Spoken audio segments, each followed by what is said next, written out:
Hello, everybody, and welcome to the 57th episode of Crime Over Wine, the only podcast with head-scratching true crime stories that are just better over a bottle of wine. I'm your host, Liam Collins, and this week my guest co-host is a journalist from Denver, but actually by California, if I remember correctly, and also one of my former reporter foes. My guest co-host this week is Sam Pena. Hello, Sam. How's it going? I'm doing good, Liam. How are you doing today? Oh, I am great. So Sam used to work here in Chattanooga, so he's very familiar with Chattanooga. We have a Chattanooga-based kind of market case this week, and so I'm hoping that you can kind of provide some local insight as well as I could. But now you're over in Denver, Colorado, right? You just started not too long ago. Yeah, 3 months ago. Denver has been quite a change, especially from a market like Chattanooga, but it's had its own challenges that are really exciting. Yeah. Well, I bet you guys have a lot more snow on the ground than we do, even though we just got like frozen over this week. So listen, as a California kid, this has been a big struggle for me. Yeah, that's fair. Well, speaking of like really cold things, I have this like this colder bottle of wine that I've been popping into the refrigerator for the last like week or so. So what do you say you get there, Sam? I have it right here. I am looking forward to this actually. Awesome. Also, actually, this is going to be the first glass of wine I've had in about 3 years. I stopped drinking. Okay. So I figured, you know what? No better time to kind of get back into it than with a good friend on a podcast. There you go. Awesome. Cool. Well, this week, Sam, we are drinking Nuda's Pinot Grigio. It has bright, crisp, golden, delicious apple and citrus flowing through the wine with just a hint of alpine air. So like Denver kind of vibes there, definitely for sure. And minerality, flavors that embody the terroir of Italy's northernmost wine growing region. The terroir. Very elaborate description. Yeah, I've never heard of terroir. That's a word I'm not familiar with. I gotta look that up. Definitely not. I am going to Google it right now, and I will report back to you. Perfect. See, journalism skills going to use right now. Oh yeah. So according to Google, it says the complete natural environment in which a particular wine is produced, including factors such as the soil, topography, and climate. Interesting. Very wine particular vocab there. Love that. All right, okay, I'm ready for it. Yeah, let's do it. Awesome. Well, thanks so much for coming on, Sam. So happy to have you on. Absolutely. Cheers to you, my friend. All right. Here's to you as well. Ooh. Interesting. Oh, minerality for sure. Very subtle flavor. I don't know if that minerality is the right word or not. It's maybe a little earthy to it. Yeah, earthy. Yeah, earthiness for sure. And it's like a very subtle kind of like it gives mountainous kind of vibes. I can't really explain that, but like that's definitely what they're trying to describe there. Mountainous sure. vibes. It's like we're in Denver. But definitely apple, citrus. I mean, those are spot on 100%. Absolutely. And it does kind of taste a little bit like a lot of the Pinot Grigios from Italy, like northern Italy that I am familiar with. And so like I definitely feel like it's like I kind of get what they're going for here in terms of like the mountainy kind of terrain. And that is like that flavor is kind of popping out quite a bit, like very, very subtly though, for sure. Yeah, it kind of creeps up on you a little bit, I feel. But it's subtle flavors, very smooth for sure, like Pinot Grigio should be. Alpine air 100%. Again, it's just like it feels. I can't really put like the word that I'm trying to get at here of like how I'm trying to describe this thing, but it just tastes like it was fresh. Born in the mountains. Feels like very fresh. Yeah, that's a good one. Very, very fresh. It's a very, very fresh wine. You know, when you like go out into the mountains and you just take like a deep breath in. Yeah, it's kind of like that. Yes. Very clean air. Very, very clean air kind of wine for Good sure. choice. Yeah, I'm into this. Yeah. Oh, well, thanks. I know my wine, quite a bit. So, but Give yourself a little pat on the back. Well, speaking of mountainy kind of terrains, things that take place in mountains, the story I have for you this week, Sam, again, like we said before, it takes place not too far from Chattanooga, and so very mountainy kind of area for sure. And so I am very excited to dive deep into this one because I've known about this one for a long time as a reporter here. And so I'm excited to kind of share this one with you. I'm wondering if you've kind of picked up on this as well. I have maybe a slight idea on it, but I don't know the full details. So I'm ready to kind of dive on into it. Well, let's dive right on into it, Sam. So, this week I'm going to tell you a story about a woman whose life seemed to be largely unknown for one reason or another. But when she vanishes, the investigation into her disappearance centers around one person, but has a frustrating dead end after frustrating dead end. This week, Sam, I want to tell you the story of Marsha Brantley and the dirty little secrets.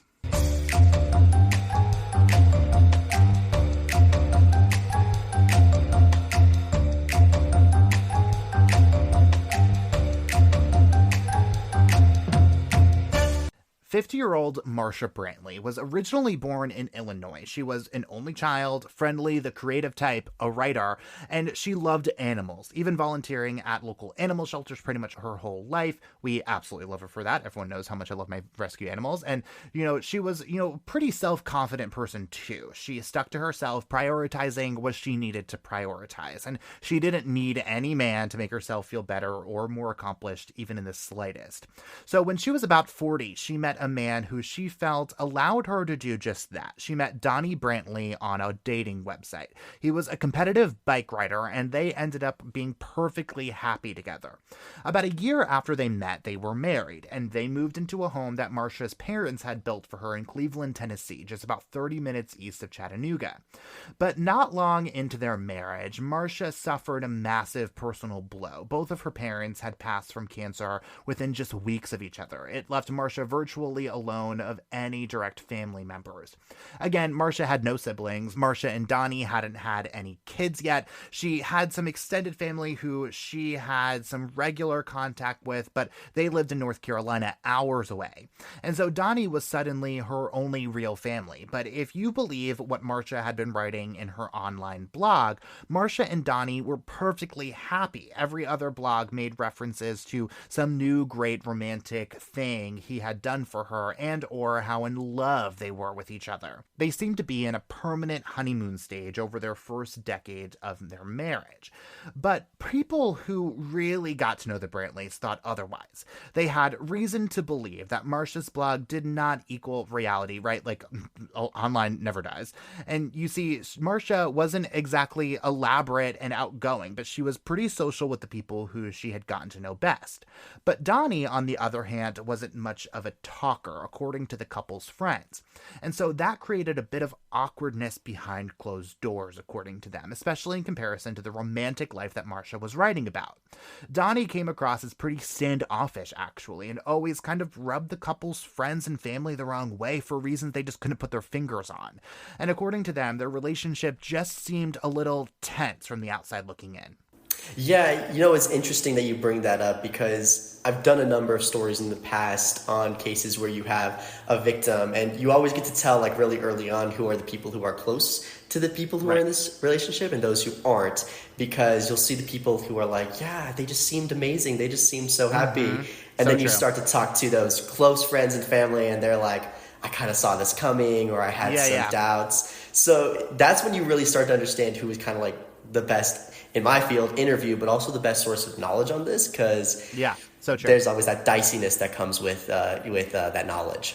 Yeah. Well, and again, we've said it so many times in this podcast, right? But you don't really know anyone, especially like even like the person you're sleeping next to every night, right? Like you don't know anyone until you are that person, right? And so like you don't know what they do and what they really do when they like leave the house for the day, even no matter how much they tell you about it. And so like definitely like even these people, who say, hey, this doesn't really fit right. Well, Marsha, like, again, based on what we know about Marsha so far, right? Like, she was a pretty, reserved person. Like, even, like, her close friends and family, she was still kind of, like, an arm's length away, it seemed like. And I'm sure she wants to put her best foot forward when she's in public and when she sees people. Yeah, well, and she seemed like that kind of person where it was like, nope, like if I'm out in public, like I'm going to put on my best face, even if things aren't exactly okay, because it's too complicated, right? Like it's just too complicated to tell you what's really going on.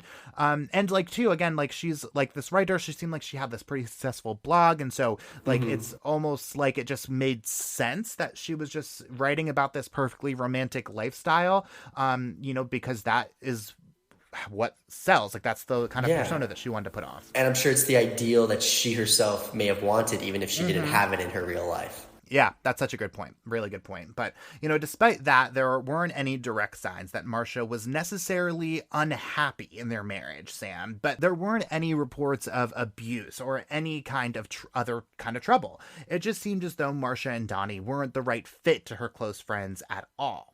The couple lived together with several dogs. Again, Marsha was a huge animal lover and she loved her dogs. And they were getting going in their careers too. Marsha had used part of her parents' inheritance to help Donnie get his handyman business going, and Marsha had decided to follow her dreams too.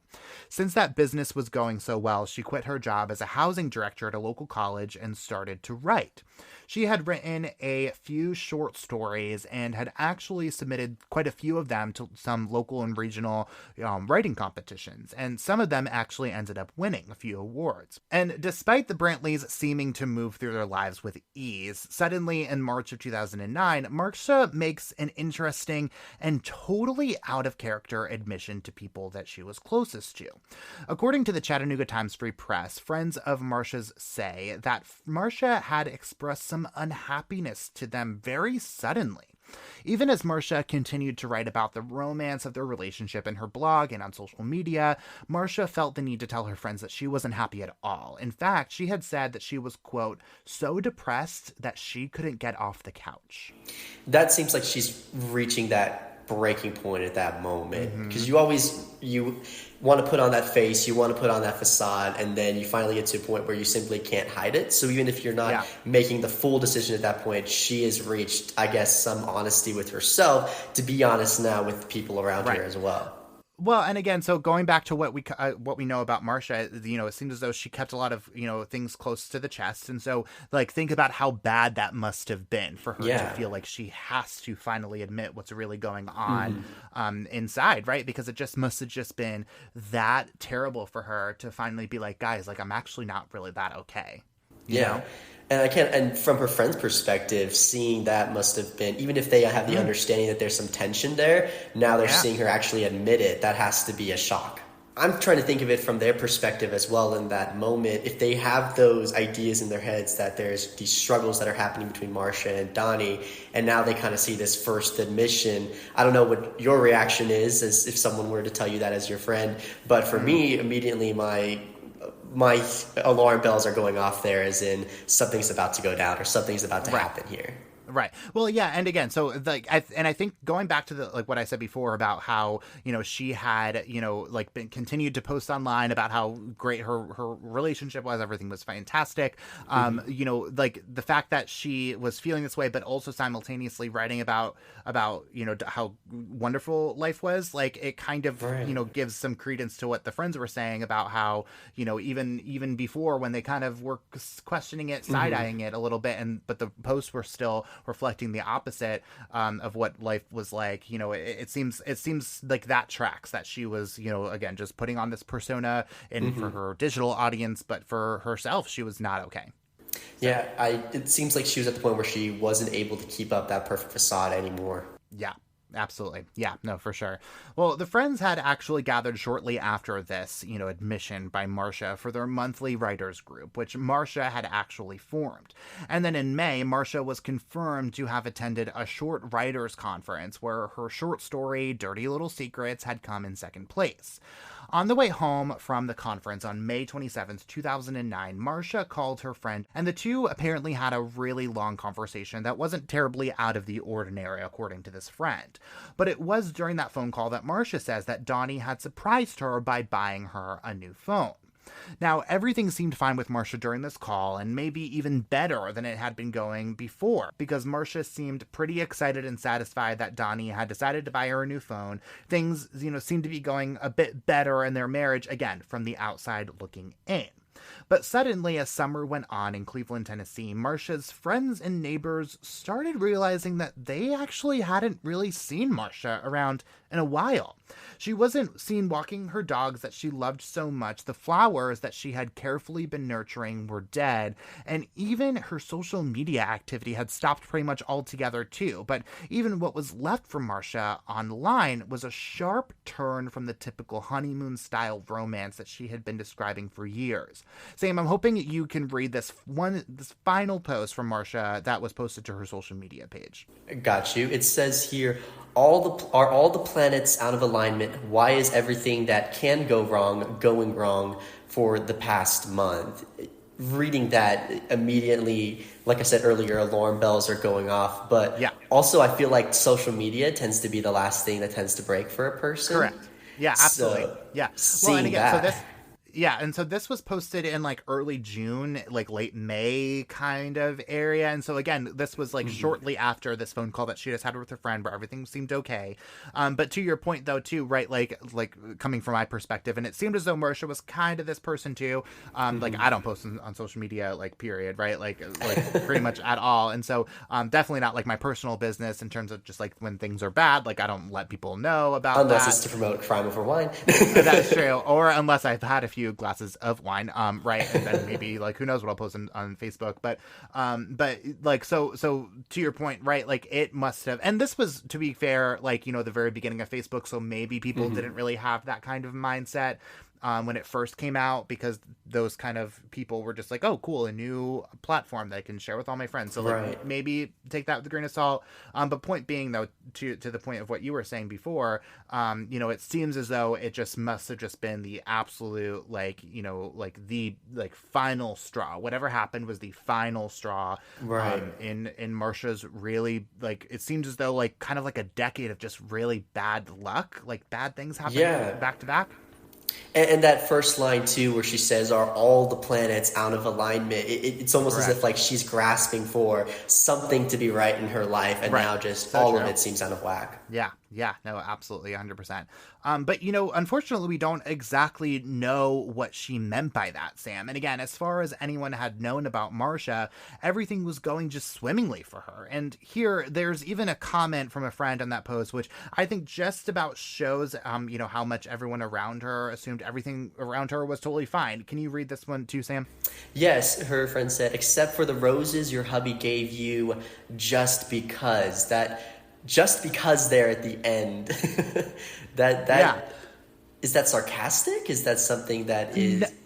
I'm not sure. I didn't really read it that way. I read it as like this was like, because she had been posting before, you know, for years about how, you know, all the nice things she was doing, that he was doing for her, you know, all the times that he was just bought her flowers just because. And so I think that she was just this friend was just referencing back to like maybe like a previous post that she had just made earlier that week. And so again, kind of what I was saying before about, you know, how she was posting like this, you know, real rosy lifestyle online.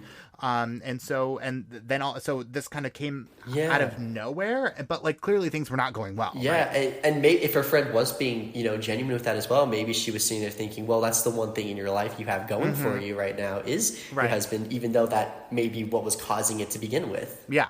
Well, yeah. And too, like, right, like I'm imagining that maybe it's just this person being a good friend of like, no, like not everything's that bad, right? Like you have a husband that who really loves you enough to just buy you flowers, right? And so like it's definitely coming from like a place of, you know, good intentions 100%. But it seems, again, in hindsight, absolutely, you know, a little tone deaf potentially, but like they didn't know what was going on in reality. And Marsha doesn't end up responding to that comment directly, kind of interestingly. Yeah, not a good sign. And like maybe she just didn't want to, but it's just odd, right? And you know, the more time that had passed since anyone had really heard from Marsha, the more Marsha's friends and neighbors realized that something must be terribly wrong. So one neighbor decides that she was going to go to the Brantleys' house and see what was going on. And what happens next catches her totally off guard.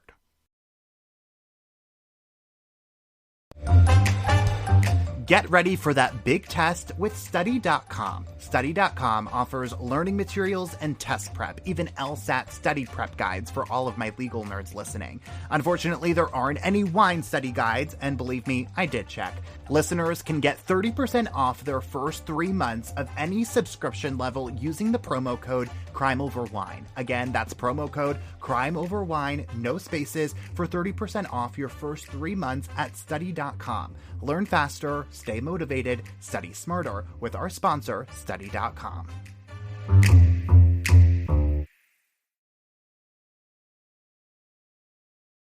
When the neighbor knocks on the door, Donnie answers. And when Donnie gets to the door, the neighbor asks him, hey, where's Marsha? Like, just haven't really seen her around in a while. And Donnie says that she's gone.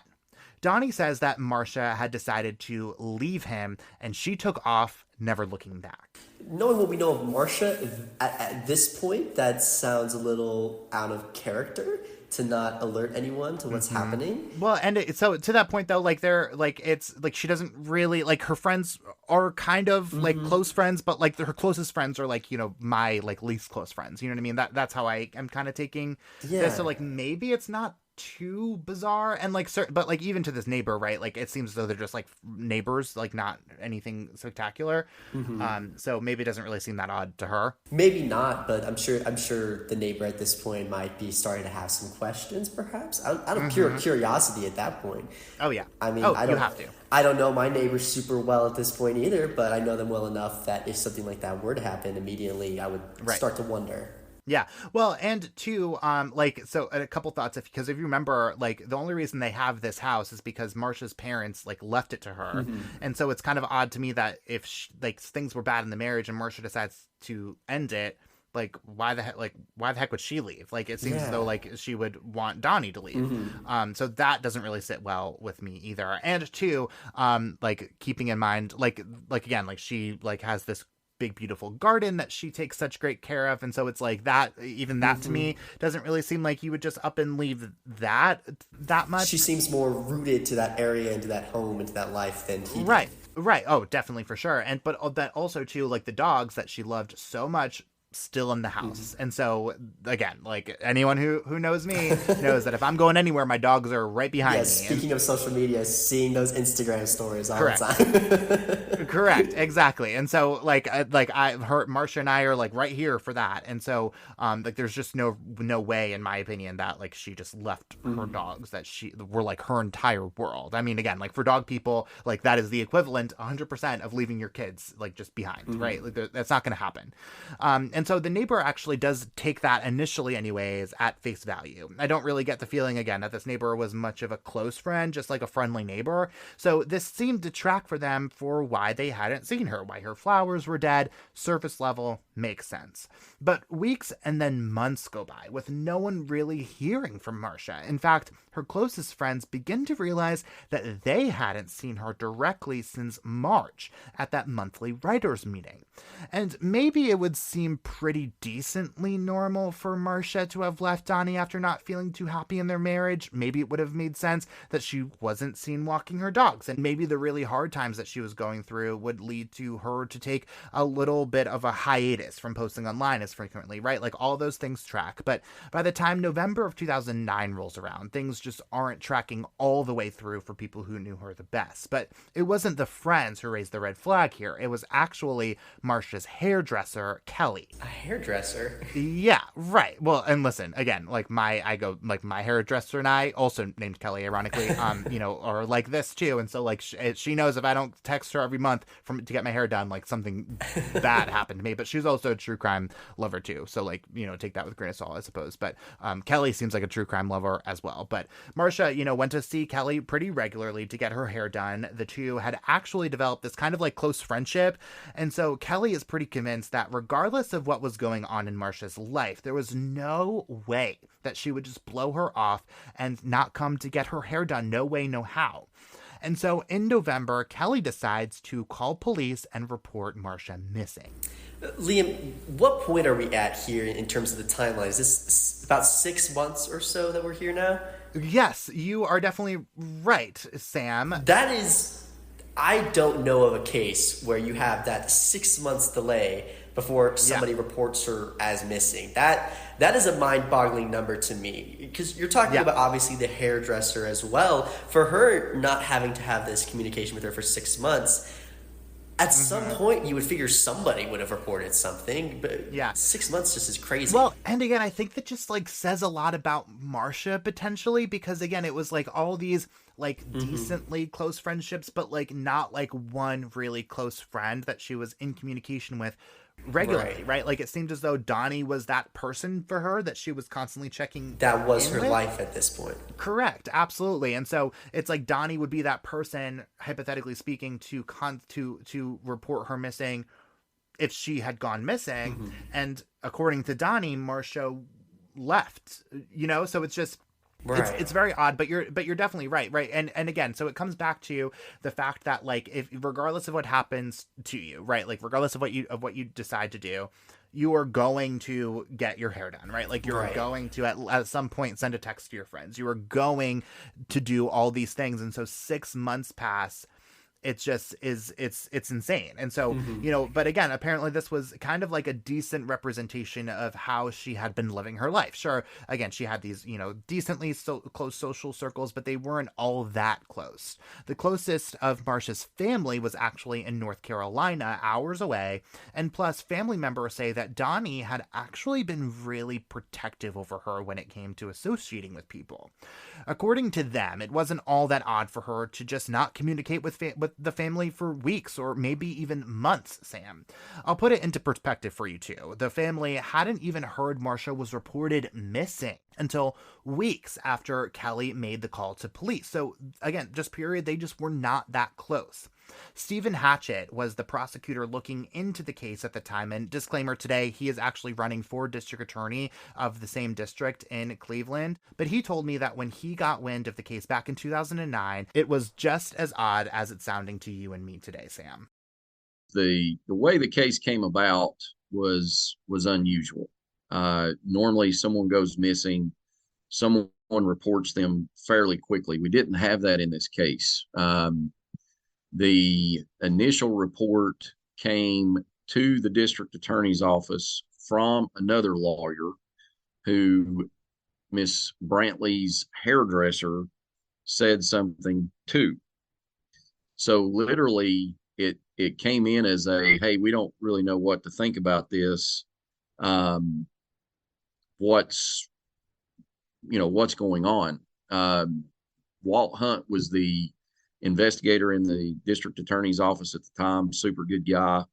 And I remember Walt walking into my office and saying, Stephen, we don't know if this is anything. It's just a little weird. And when we started, looking at it, talking to people, it did seem weird. It seemed very odd. And when the Tennessee Bureau of Investigation got involved with it, the oddities just kept piling up. This lady was a writer, and she was scheduled to be at a writers conference. She didn't go. She didn't show up. That was one of the ways that we narrowed down pretty close to when we believed that she went missing. Was that writers conference that she did not show up to. Hearing that, Stephen is looking at this kind of from the perspective you and I are looking at this in. He's an outsider, right? He doesn't know Marsha. He's kind of hearing this all for the first time. So from his perspective and from our perspective, yes, this is really odd. But like you were saying earlier, some of her close friends, and I put close friends in quotations there, they didn't really see this as out of the ordinary, which is so interesting to me to kind of bring in that outsider's perspective, and they were the ones who kind of realized something was off first, before even some of the people who actually knew her seemed to realize something was off. Right. Well, and again, she was like decently close to the hairdresser enough, right? But it seemed as though it was, just as close as she was to anybody else, right? And so, like somebody who she was just, known to see. And we go back to, right, again, we've talked about this, more times than I can even count on this podcast, where it's like your normal habits are so important in putting together like your like expected line of events. And so if you are in this situation where you're like, you get your hair done every 3 months and all of a sudden you're not getting your hair done, you should have gotten your hair done twice by now and you haven't, or whatever it is, that should set something off. Absolutely. 100%. So yeah, and again, going back to like my hairdresser, if I miss one appointment, like she's on my ass for a lot of different reasons. And hopefully Kelly's listening to this because she would agree.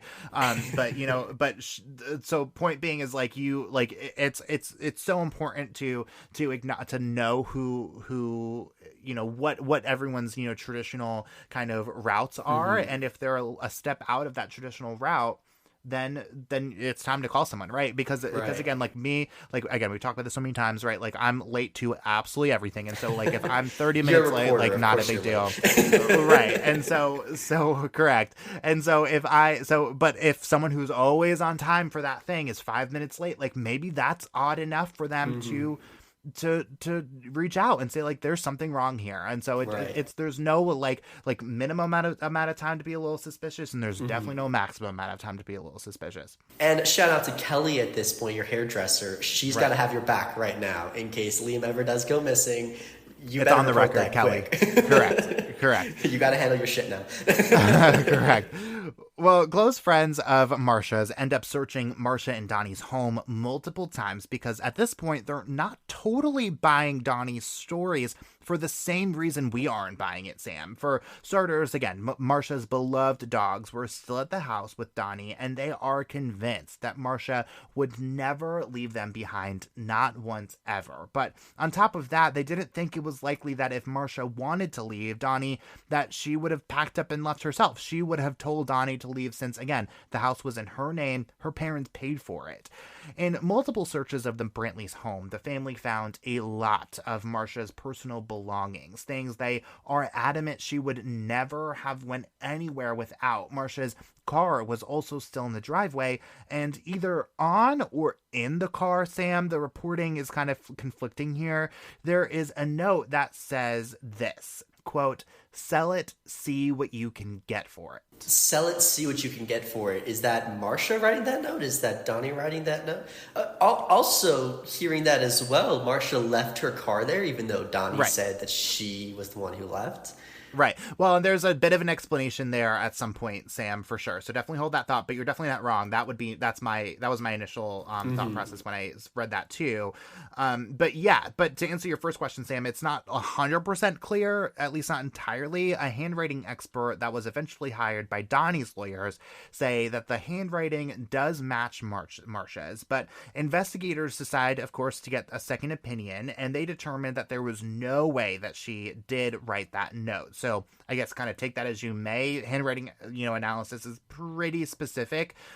So it's kind of odd that two people have two different opinions, but again, who's to say? But family members had also found Marsha's day planner, which had the entire month of June already planned out in it, but not much beyond that.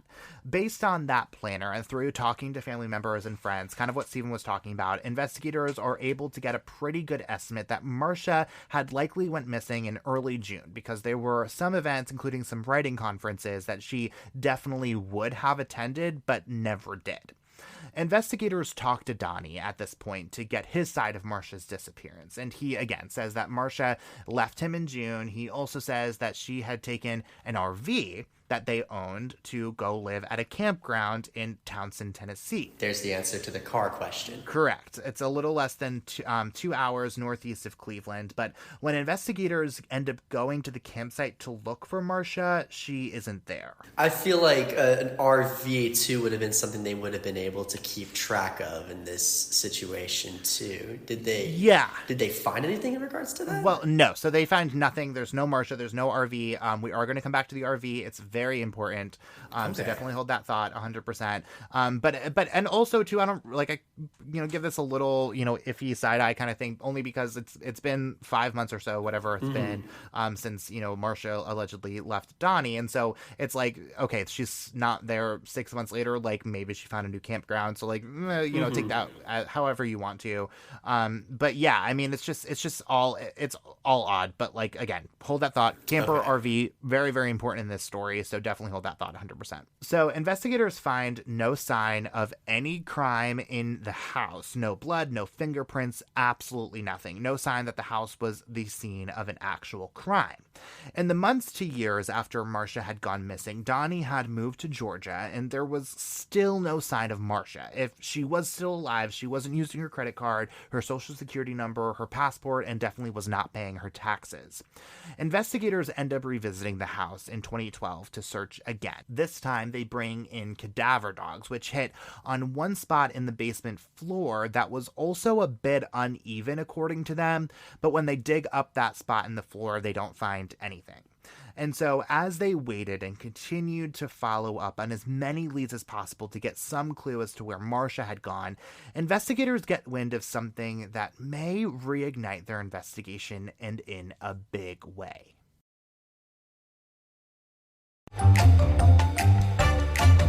Hey everyone, it's Michelle Herron, the co-host of Crime Over Wine Weekly, a brand new show keeping you up to date on the latest in the true crime world. We know how much you rely on Crime Over Wine on Wednesdays to learn about a new case. But on Crime Over Wine Weekly, you'll hear our takes on the cases making the headlines. Join us every Sunday for a new episode of your new crime and wine obsession. Crime Over Wine is sponsored by BetterHelp. As someone who's used therapy for years, I know that finding a therapist can sometimes be a stress on its own, juggling your full-time job, your family, your friends, your podcast, and trying to find the right therapist on top of that can almost feel impossible. That's where BetterHelp comes in. BetterHelp matches you with a therapist that works for you on your terms. It's online, it's remote, and by filling out a few questions, BetterHelp can match you to one of 33,000 licensed professional therapists in as little as a few days. And because finding a new therapist is a lot like finding a new bottle of wine, if you don't jive with your therapist, you can easily switch to a new one at no additional cost. You can get 10% off your first month of BetterHelp by going to betterhelp.com/crimeoverwine. That's BetterHelp, HELP.com/crimeoverwine for 10% off your first month. Join over 4 million people who decided to get help and get happy with BetterHelp.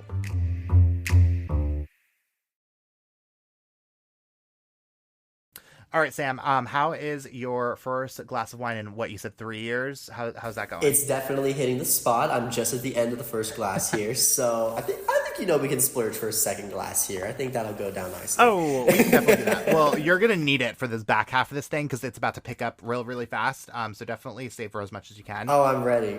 We got it here. It's ready to go. Yeah, good stuff. But so, what do you typically go for? What kind of flavors are you typically interested in for whatever you drink? Yeah, I'm more of a red wine drinker normally, so this was a little bit of a different choice for me. But like I said, first time in 3 years, I figured it would be kind of a good choice to go for. Yeah. I do like more fruity wines as well, so this kind of was right up my alley. But I kind of like the balance in it as well, because you have that citrusy flavors in there, but then you also, we said the word earthy earlier, that's definitely still there too. So yeah, no, it's actually kind of interesting because normally I feel like a lot of the flavors kind of soften and kind of get a lot more subtle toward the back half of the bottle. But this one, like once it aerates and stuff, but this one I'm actually kind of feeling like a lot of the flavors are coming out a lot more. Kind of interestingly, it's kind of becoming a little bit more bold. Yeah, I also find as well that's something that your taste buds tend to notice more as you get older. Right. Yeah, right. The very first, I remember the first time I ever tasted wine. I was 8 years old. It was by accident. I thought it was grape juice. Wow. And of course, as a kid, you're like, "What's this?" You're like, "This is fucking bullshit." Yeah. Right. This is not grape juice. Why are they drinking this? Right. Yeah, it is. It kind of is interesting, like the sophistication around around wine specifically. Of like you kind of have to have like a little bit of a palate for like kind of noticing that with like any kind of alcohol. I feel like, right, because like obviously like even like beer, like Bud Light is much different than like whatever like craft beer you tend to drink. And like I feel like you have to kind of be able to appreciate that. Same thing here. And so it is kind of it's it is funny though, like thinking back to like the first time that like Right. I ever like my first beer, right? And it's like, and it like you're drinking, you're like, what, like why do they like this stuff? And like now I'm like, how do you not? You know what I mean? Right. But just like exposure brings out the flavors in this wine, same thing Yeah. as exposure to your taste palette over time. Now I'm very Yeah. happy. Yeah. Good. There you go. Love that for you. Fantastic. Glad to do that for you. Well, we are about to take a total left turn here, Sam. I mean, I promise, whatever you were expecting in this case, I promise you it's not what actually happens. So let's get right back into what we were talking about. I'm ready. All right, awesome. Well, investigators find out that the credit company that was managing the loan on the Brantleys' RV wasn't getting paid, and they were trying to come after Donnie about it, but they weren't having much luck on getting in touch with Donnie about that. But when they did, he reiterated to them that he didn't have the camper and that Marsha had taken it with her when she left him. But when investigators get wind of this kind of discrepancy here, they are convinced that Donnie is lying and that he may be hiding the RV to keep it from being repossessed. So they decide to pay Donnie a visit where they understand he's been living, which is on his parents' property in Georgia. And when they get there to ask him some questions about the RV and more about Marsha, they find right there in plain sight on the property the camper. The same camper that Donnie had sworn Marsha had taken with her when she left him. What a coincidence, huh? Just happens to be there. Right. Well, and again, so there's like kind of this discrepancy. Like I read some reporting that he may have been like living in the camper and some reporting that he may have been living in his parents' house and the camper just was there. So there's like some, variation here, but like point being is like, there's no way you just miss the RV, right? That like that the credit company has been coming after you for, right? And he's been telling investigators for so long that she's taken it, and that's why he doesn't know. Again, lie number however many, right? And so and there's so many more to be had here. But again, that to me just feels like so much evidence that there's this very clear, like her mode of transportation out of the house is with him, right? Right. She didn't take the car. She didn't take the camper that he said she took. So how did she leave, and why didn't she take any of that? She didn't walk. She didn't ride the dogs into the distance, right? Like she, like there were, you have to have a vehicle if you're going to like up and move and restart your life in some way, shape, or form. And she doesn't have that, right? And so it's just very hard for me to believe at this point. But, it's definitely, evidence of something too. I don't know how much evidence it is that Donnie had like something to do with Marsha's disappearance, at least directly, but it is evidence that he lied about it at the very least. And it's evidence of credit fraud too, right? Like, so they charge him with hindering a secured creditor, saying that he had intentionally hidden the fact that he knew exactly where the RV was so that the bank didn't repossess it. Now, obviously, investigators have to search this thing, and they do, but as they look through the RV for evidence, they don't find anything that a crime had been committed in this RV, Sam. Yeah, so at this point, you're sitting there and you're like, you have evidence of lies, you have evidence of another crime altogether, but you still don't really have you don't have a body at this point. You don't have evidence of like a physical crime. So or a crime scene at least. Exactly. So at this point, even though your alarm bells may be ringing, is this enough to charge at this point?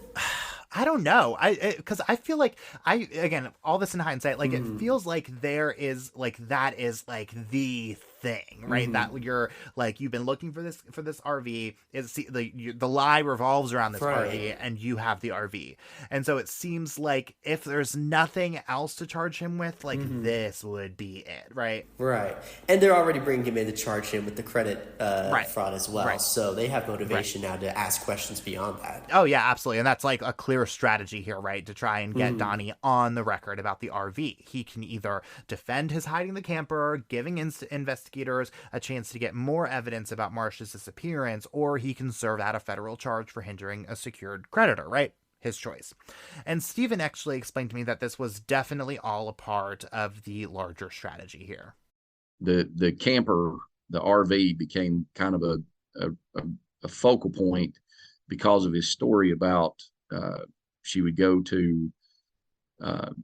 camping with it, and he came up with this story about an RV park and up in Townsend, Tennessee, that she was up there with the RV.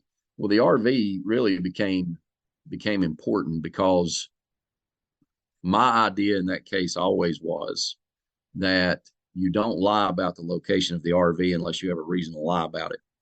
The hindering a secured creditor charge, he was hindering a secured creditor, but at the start of the case, he wasn't. There was no hindering. It hadn't reached the point of hindering. So that RV really became a big part of that case because why? Why are you hiding it? Why are you keeping it away? Why are you saying this is where it's gone, or that may be where it's gone, or she took it? And the RV turning up down in Georgia was a big part of that case. And the hindering a secured creditor charge, it sounds like a throwaway charge, but it really wasn't, because if Mr. Brantley wanted to defend himself, and everyone is innocent until proven guilty in a court of law, that's the law. We all accept that. That's how it should be. But that was a charge he was either going to have to defend or plead guilty to. And that was, I thought that really was going to be one of the key things in that case was what kind of defense he put on as to why he did it. It's funny that it's a credit charge that kind of brought down his undoing. I feel like in so many criminal cases like this, they might get away for some time with the big crime, the murder, but then it's a little one that they kind of overlook that ends up being their downfall. Yeah.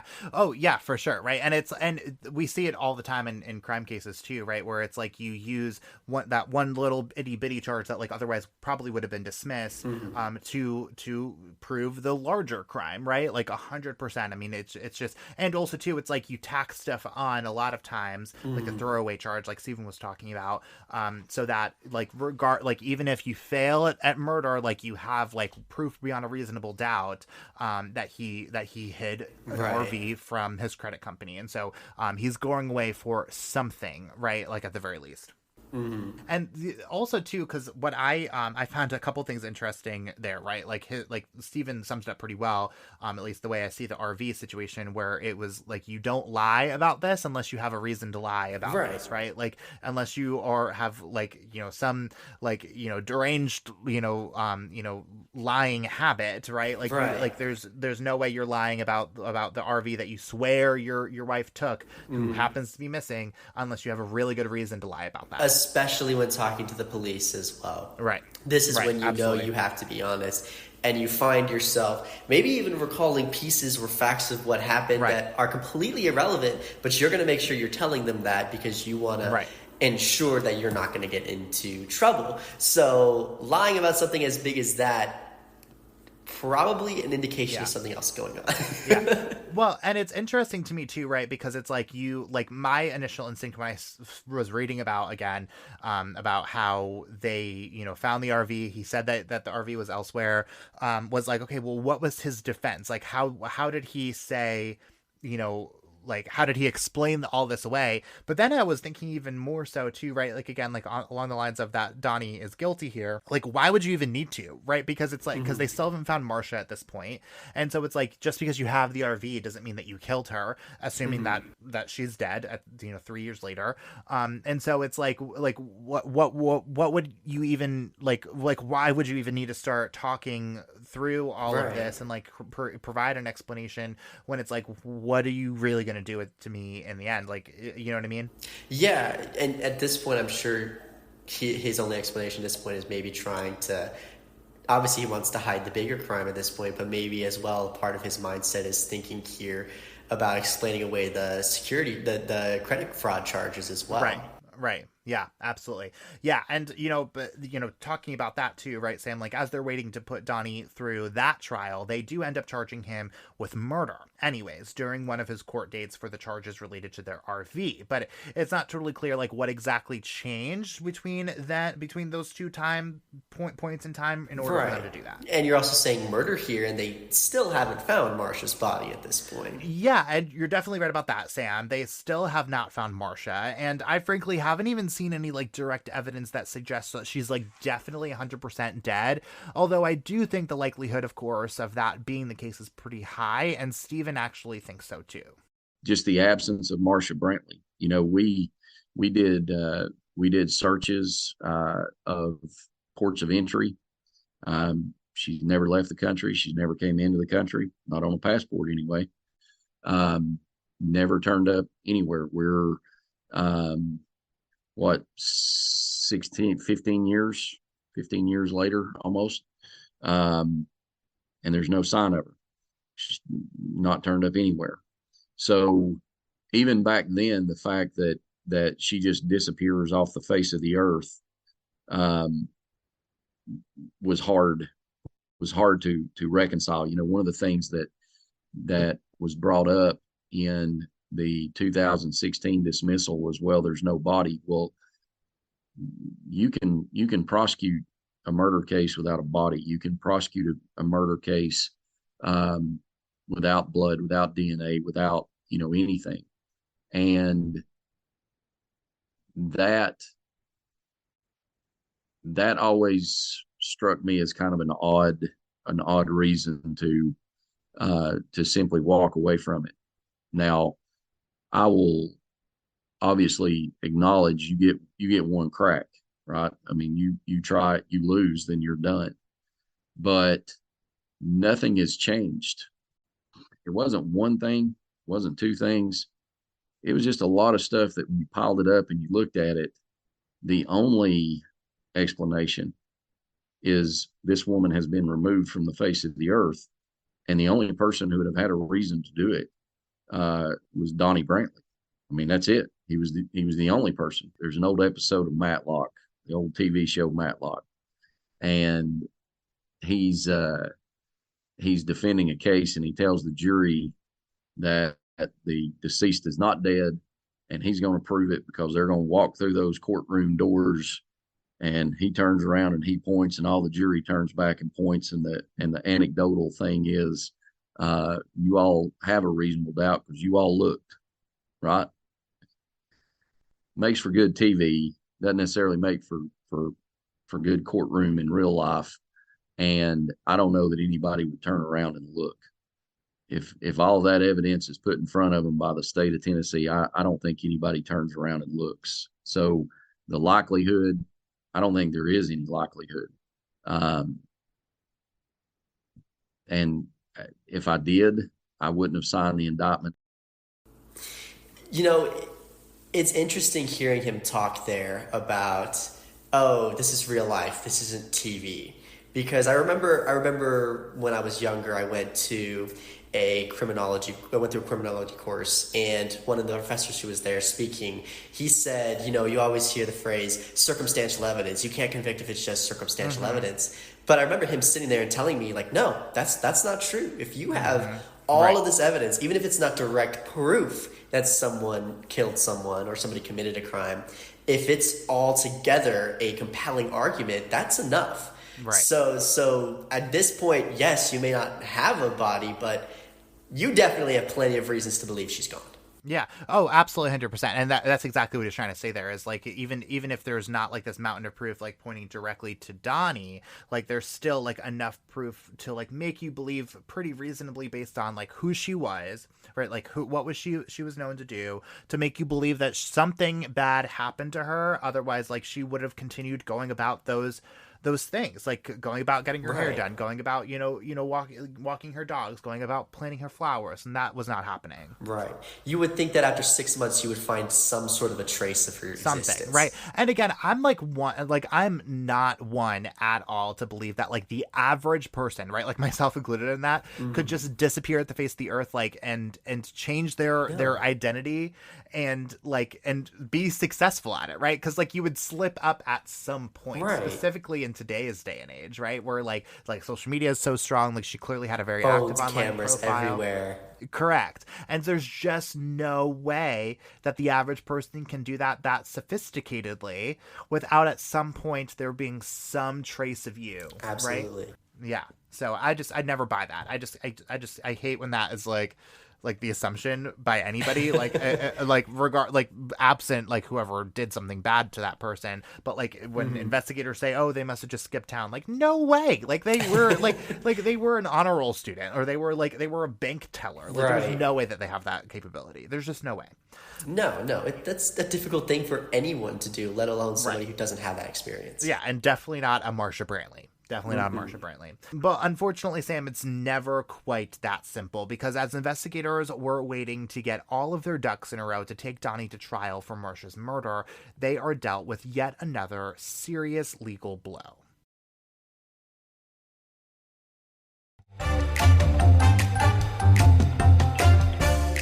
Crime Over Wine is proud to support Emancipet. Veterinary care shouldn't be a mystery, and neither should your pet's health. Emancipet's licensed veterinarians have answers to all of your pet questions. In the Vet Ed video series, veterinarians break down topics from spaying and neutering to protecting your pet in cold weather. Learn more at emancipet.org and watch Vet Ed on the Emancipet YouTube channel.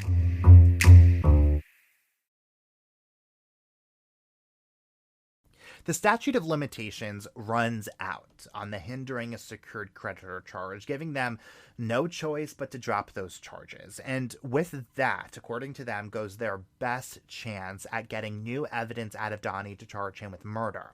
And so 10 days before Donnie was scheduled to go to trial in 2013, prosecutors end up dropping the charges, and the district attorney says that the family was behind the decision, saying that they still believe Donnie was guilty of murder, but they didn't want to risk going to trial without sufficient evidence. Stephen told me that it was just an absolutely massive blow to the case as a whole. When the case was dismissed in 2014, statute of limitations subsequently ran on that because it didn't get brought back in time. It didn't come back till 2016, so the statute of limitations ran. So that charge never could be brought back, and that really not being able to try that charge, I think really letting the case sit as long as it did, I think that hampered it. I think that did real damage to the case, because if you have someone who has done something that they're not supposed to do, even if it's not murder, let's say that was the only thing that he did was take this camper and hide it, and the people that had a loan on it couldn't find their property, right? It's still an act. It's still an act that you can point to and say, okay, well, but this did happen. This is a thing, and losing that, I think that damaged the case. You mentioned a massive blow to the case. Timelines are always tricky anytime we're talking about criminal charges. So for them, you think you have like this nugget of gold with this credit charge, and now all of a sudden that's gone.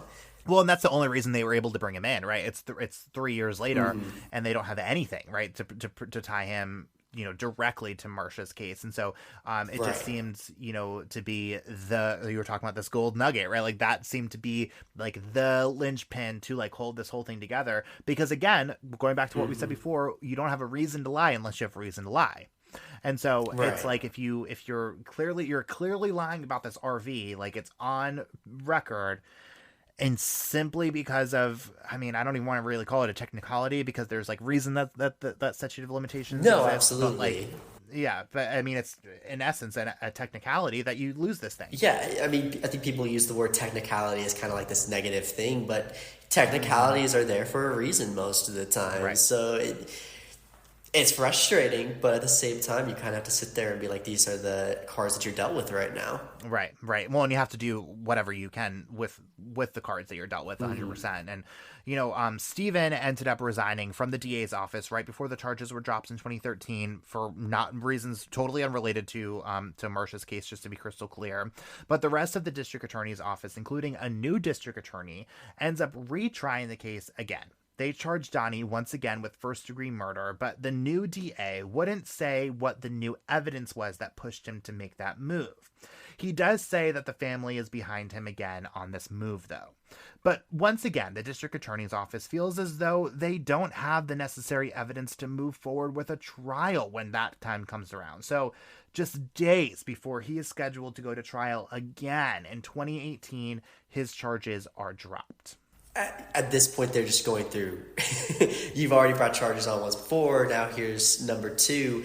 This is quite a bit for investigators to be going through. But then on top of it, you kind of have to sit there wondering, what was it? What happened that led to them to have to drop it once again? Right. And what prompted them to even begin to make this second attempt to begin with? Well, and Steven says like pretty, apparently here that he's like nothing changed. Like there was no difference from the first time around that they did this compared to the second time around that they did this. And so the fact that it got brought up again, it was even confusing to him. And again, he wasn't working for the district attorney's office at this point. And so it was just odd to him that that it was like, we're doing this all over again when nothing was really all that different, and then you drop the case for the same reasons, and so it's just strange, even to me, right? Like from the outside looking in, I'm like, why is this, like, what's the point in rehashing this whole thing? And from the family's perspective as well, even though the new district attorney is like, oh, we have their support on this, putting them through that again, when only to then drop the charges just a little bit of time later, has to take a massive toll on them too. Yeah. Oh, and always, right? Whenever this thing gets stirred back up in the news and in the legal system, it's always re-traumatizing, right? And so it's just, I can't imagine like what it feels like to, be in this situation. But I mean, it's just, it's but like frustrating, too, right? The fact that you like, that it's like this little nugget of hope, this new guy, new blood, like who's taking a new look at this thing, and they must be thinking, oh, like he's got this, right? And then all of a sudden they're like, oh no, actually we're in the same place we were a couple years ago. They're sitting there saying, this guy's listening to us, this guy's moving forward on this, only to then be hit with the bombshell news, hey, we still don't have enough. Yeah, correct. So what do investigators think even happened here, Liam? Well, today, Marsha still has not been found, Sam. Her family has since declared her legally dead, and they even had a headstone built for her, but her body isn't there. If you believe investigators, then Donnie likely killed Marsha because of financial and emotional pressure. Right before Marsha disappeared, the housing market crashed, right in 2009, putting significant strain on Donnie's housing repair business as the family's main source of income. Friends and family said that Marsha and Donnie never specifically said that money was tight, but they could tell based on their changing spending habits. Their theory was that Donnie was going to use Marsha's abandonment as a way to get the house in Donnie's name so he could sell it. But to be clear, prosecutors said that they never found any evidence to suggest that he had been using his power of attorney over Marsha's estate to financially gain. Investigators also said that Donnie was possibly having an affair. Shortly after Marsha disappeared, investigators found an online dating profile for Donnie that was registered to the same phone number that was associated with the phone Donnie bought Marsha right before she vanished, despite him telling investigators that she had taken the phone with her when she left him. ... Now, attorneys for Donnie said that the profile was set up after Marsha left him, so that was hardly proof that he had something to do with it. And friends said that they were sure that if she had found out about the affair or the online dating profile, that she would have thrown him out of the house. She would not have left the home, period. But investigators are certain that because of all of this pressure, Donnie decided to kill Marsha to start over. They say they found some questionable purchases right before Marsha disappeared. Apparently, he had bought a plastic drop cloth, a tarp, a welder's kit, and a pressure washer, along with a landfill ticket showing that Donnie had disposed of some of those things, along with some other, questionable objects, according to them. But his attorneys argued on his behalf that those were things that he would buy regularly for his home repair business, so they were not all that incriminating, at least, beyond a surface level. Right. But then at the same time, you're sitting there, and, we were talking about it earlier. Circumstantial evidence, an individual piece alone isn't enough to be able to bring charges.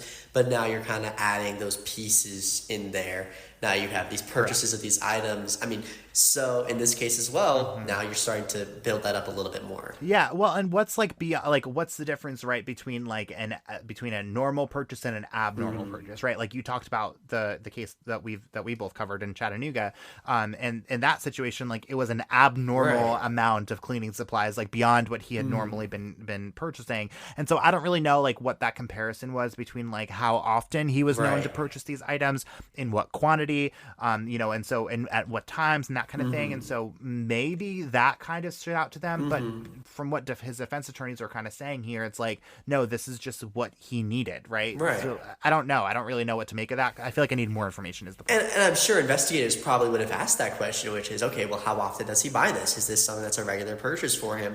And they would have tried to maybe find those records to be able to see if that was something that was normal. Yeah, and to that point, too, that's something that probably would have come out in a trial if we actually went to a trial in this case, which never happens. And so, so it's like, alert, I feel like I'm running in circles here.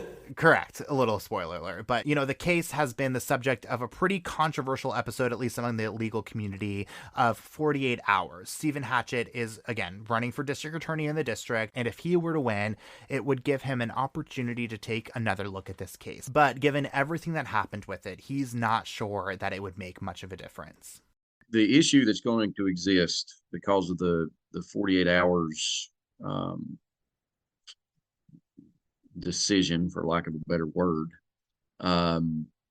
is going to be that Mr. Brantley, if he's ever charged with this case, he's going to raise the due process concern of being able to get a jury now. The entire country had access to that show. They put all kinds of stuff on the 48 Hours website for people to go and sift through and look at. He will undoubtedly say that he cannot get a fair jury trial in the state of Tennessee, that there's been unfair prejudice to him through the 48 Hours broadcast. I mean, that is what it is, and that can't be undone. You can't unring that bell. And quite frankly, if that hadn't happened, as much as I like you, Liam, I wouldn't be talking to you about this case, because it may very well land on my desk in a few months. But the reality is that's what happened. And you can't undo that. So if he were ever to be charged again, he's going to raise that. And I think any court would have to take a long, hard look at that, and make a decision on whether he can get a fair trial. I mean, I hate that. I hate that for the family. I do. But the likelihood of her being found, I don't think it's very high. I think you look at the time that has passed, the time that has elapsed, and nothing has changed. But the likelihood of the prosecution, even if she was found at this point, even if she was found, as much as I hate it for her family, I don't think you will. I don't think you can. I think he would say that what happened in 2018 prejudiced him, that he received unfair publicity. He was basically tried in the public. And I think the courts would have to take a long, hard look at it. And I think he would probably prevail on that. And really that is a sad footnote, but not inconsistent with the way a lot of this has gone. Just not going the way you would hope a murder case like this one would go. So as much as I hate to say that, I don't think you'll ever see it. I don't think you'll ever see a prosecution, quite candidly. That's a bit of a gut punch there. Hearing that at this point, even because this whole time, you and I have been saying this whole time as we're going through this story, where's the body? Where's the body? That's the big question. And then to be hit with, even if it is found, like even if that first miracle happened, then you have to have that other miracle happening of, well, he's going to cite media coverage as a bias against him. Right. Well, yeah, so like rewinding here a little bit here, and like this is probably really good context for our listeners that like I know, and like maybe Sam knows a little bit here, right? Like there's like a whole lot of like tense situations happening in that district, and so like look it up for yourself, I suppose. But but because I won't go into it, but like the point being here is that like based on what Stephen has told me, it seems as though people involved in this case released a lot of information as part of this like 48 hours broadcast. A document dump as the way Stephen explained it.